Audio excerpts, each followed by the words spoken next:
In this video, I will explain you what support and resistance lines are in crypto trading. So first, let's get into the theory. We can see down here a support zone, which means that the price has gone down to this line and bounced off multiple times and gone up from it. And it's likely, and we are guessing if the price goes down here again, reaches this price, that we will see another bounce. Same goes for a resistance line. In this case, it's just the other way around. So if we get into this channel right here, we are assuming if the price goes up, you will see that it bounced off multiple times. So if it reaches here again, we are guessing that it will see another bounce to the downside. If we check the chart, we can easily draw that in either by just drawing a simple line in here. What is also often done is a so-called rectangle. So we are drawing a zone because oftentimes it's not exactly at a line. It's more of a zone, more of a box. It gets into and gets rejected.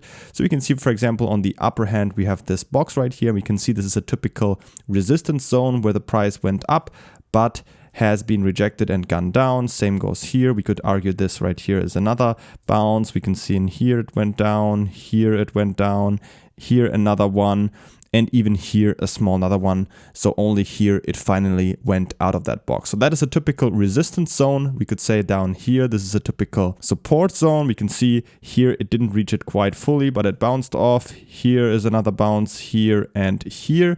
So these two are typical resistance and support zones, which we can find many times in a Bitcoin price chart. So that's pretty much it. If you're looking for the best crypto leverage trading exchange, make sure to check out the links in the video description where you will always get the best sign up bonus possible. And if you have any other questions, feel free to ask them in the comments.